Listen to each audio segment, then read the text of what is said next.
Kita ke informasi selanjutnya, pemirsa. Menteri Koperasi Budi Aris Setiadi dan jajaran telah melakukan audiensi dengan KPK Rabu siang. Budi Aris menginginkan KPK terlibat untuk mengawal program Koperasi Desa Merah Putih.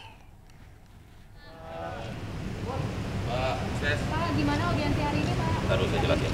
Dalam audiensi hari ini yang berlangsung di Gedung Merah Putih KPK Jakarta, Budi Aris menjelaskan audiensi dengan KPK penting dilakukan lantaran jumlah koperasi daerah Desa Merah Putih mencapai 80.000. Ditambah lagi alokasi dana yang dikucurkan untuk koperasi Desa Merah Putih mencapai ratusan triliun rupiah. Hasil audiensi disepakati bahwa nantinya Kemenkop bersama KPK akan menekan nota kesepahaman atau MOU. Selain itu, Budi Aris juga akan melibatkan KPK ke dalam tim program Koperasi Desa Merah Putih. Karena program Koperasi Desa ini memiliki tujuan mulia sehingga harus dikawal dengan baik.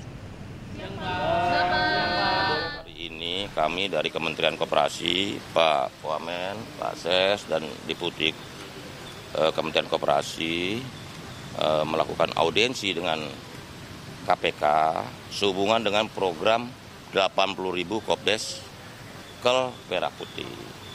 Karena program itu begitu strategis, begitu besar, termasuk melibatkan anggaran yang sangat besar, maka kami meminta bantuan KPK untuk memberikan edukasi, pendidikan anti korupsi juga untuk para pengelola Kopdes, juga pengawasan dan mitigasi risiko. Kita berharap dengan kerjasama dengan banyak pihak, termasuk aparat penegak hukum KPK, program Kopdes Kelurahan Merah Putih ini bisa kredibel. Karena program Kopdes Merah Putih ini memang bertujuan untuk meningkatkan kemajuan bagi desa, kesejahteraan masyarakat, dan juga memutus mata rantai kemiskinan dan juga menghilangkan rentenir tengkulak di desa-desa dan membangun serta membentuk sistem ekonomi yang lebih berkeadilan dan berkelanjutan. Begitu. Untuk tanggapan dari KPK terkait program tersebut gimana, Kita Pak? akan menindaklanjuti dengan MOU. Bahkan kami juga sudah minta nanti ada pegawai KPK ada dalam tim ini supaya bisa memberikan input, saran, dan juga mitigasi jika ada potensi-potensi pelanggaran hukum yang terjadi dari program ini. Karena program ini tujuannya mulia. Kopdes Merah Putih ini program dengan tujuan yang sangat mulia dari Bapak Presiden yang harus kita kawal dengan baik. Karena manfaatnya akan dirasakan oleh warga masyarakat, khususnya warga desa, dan juga bagaimana usaha dari pemerintah, khususnya pemerintahan Pak Prabowo Subianto dan Kabinet Merah Putih ini untuk sama-sama mewujudkan keadilan sosial bagi seluruh masyarakat Indonesia. Setelah namanya muncul dalam dakwaan jaksa di sidang kasus judi online Kemenkom DIJ, pemirsa, Menteri Koperasi Budi Aris Setiadi tetap bungkam soal benar atau tidak dirinya terlibat. Budi Aris sebut Tuhan tidak tidur. Perencanaan itu dikawal dengan baik sehingga eksekusinya bisa kita kontrol dengan sebaik-baiknya. Gitu ya. Nanti aja, enggak. Nanti ketenggelam. Gusti Allah, boten sare, Tuhan tidak pernah tidur. Menteri Koperasi Budi Aris Setiadi tetap bungkam soal nama dirinya yang disebut di dalam sidang judi online Kementerian Komunikasi dan Digital. Budi Aris enggan merespon pertanyaan awak media saat ditemui di gedung KPK Rabu pagi. Budi Aris hanya menyebut Tuhan tidak tidur dalam bahasa Jawa, yakni Gusti Allah boten sare. Gusti Allah, boten sare, Tuhan tidak pernah tidur. Selesai. Selain itu, Budi Aris juga enggan menanggapi pertanyaan soal kesiapan dirinya jika nanti kembali dipanggil ke pengadilan. Budi Aris hanya melontarkan pernyataan bahwa perjalanan kasus mafia judi online tersebut terus menyeret namanya dengan istilah lagu lama, kaset rusak. Perencanaan itu dikawal dengan baik sehingga eksekusinya bisa kita kontrol dengan sebaik-baiknya. Gitu ya. Nanti aja, enggak. Nanti ketenggelam. Gusti Allah, boten sare, Tuhan tidak pernah tidur. Selesai. Pak, soal manuver BG dan PDIP seperti apa, Pak? Kalau kembali kita barisin siapa? Pak, soal manuver BG dan PDIP seperti apa, Pak, terkait tudingan Sidol ini, Pak? Lagu lama kaset rusak. Ya. Tuh itu aja dikutip tuh, lagu lama kaset rusak. Ya. Pak, benar Pak, manuver BG dan Sebelumnya polisi berhasil membongkar kasus judi online yang melibatkan 11 orang pegawai aktif Kementerian Komunikasi dan Digital. Sidang perkara Komdiji sendiri sudah digelar pada Rabu 14 Mei 2025 yang lalu dengan agenda pembacaan dakwaan atas 4 orang terdakwa. Dan hingga kini ada 3 orang yang masih buron dalam kasus ini. Tim Liputan iNews melaporkan.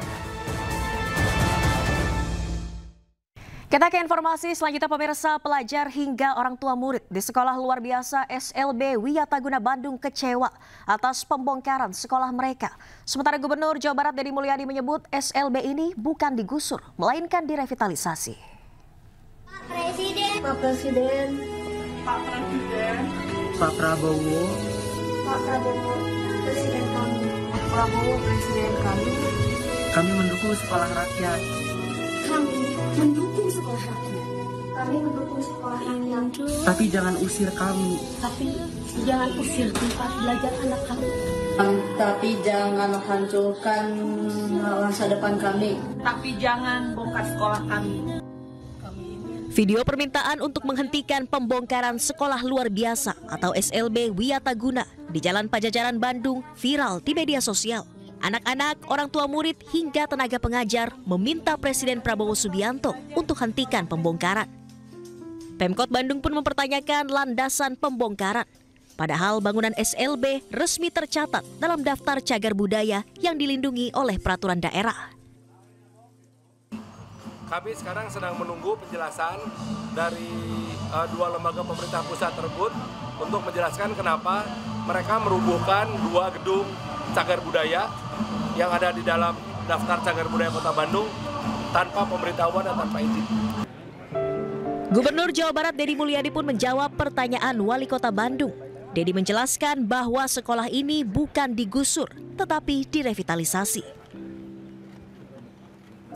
Jadi gini, sebenarnya bukan dibongkar diganti sekolah rakyat. SLB itu ada alokasi anggaran dari Kementerian PU. Kemudian dibangun sekolah rakyat. Dan kemudian setelah pembangunan itu nanti teman-teman SLB sekolah tetap di situ.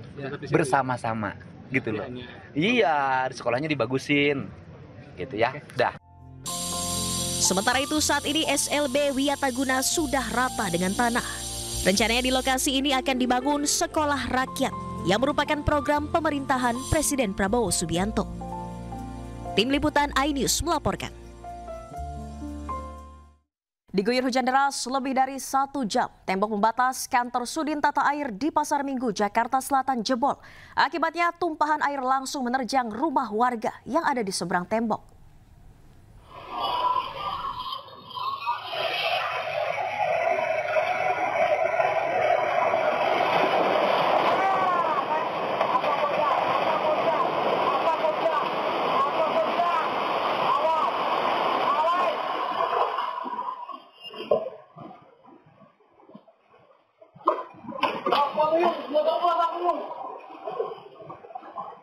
CCTV sebuah toko merekam detik-detik jebolnya tembok milik Sudin Tata Air yang berada di Jalan Aup Pasar Minggu, Jakarta Selatan, Rabu siang. Sebelum tembok tersebut jebol, air sudah keluar dari celah-celah tembok yang roboh. Tak lama berselang, tembok sepanjang 6 meter ini pun jebol dan airnya menerjang rumah warga. Menurut warga, jebolnya tembok terjadi karena tidak kuat menampung debit air hujan yang turun cukup deras selama kurang lebih 1 jam. Puluhan pasukan oranye atau PPSU dari Kelurahan Pasar Minggu dan petugas Dinas Tata Air langsung bergerak membantu warga di lokasi. Ya, baik, dalam menanggulangi bencana yang ada di Kelurahan Pasar Minggu, untuk siang hari ini kami menurunkan semua personil yang masuk titik pada hari ini. Jumlahnya kurang lebih ada sekitar 60-70 PPSU dibantu dengan teman-teman dari sumber daya air, juga dari pertamanan sudah turun. Teman-teman dari Damkar, teman-teman dari BPBD juga langsung saling berkolaborasi untuk membantu penanganan kejadian hari ini. Pas kejadiannya jam 10 lewat 42, itu tiba-tiba tembok jebol. Nah, jadi kayak sampah itu masuk ke dalam dorongan kayak tsunami lah gitu. Nah, itu kursi ada rusak juga, kabel toples, baru baju hanyut banyak banget gitu. Saat ini air sudah surut dan akses jalan yang tadinya sempat tak bisa dilintasi kendaraan kini sudah bisa dilintasi. Dari Jakarta, Helmi Sajangbati, iNews melaporkan.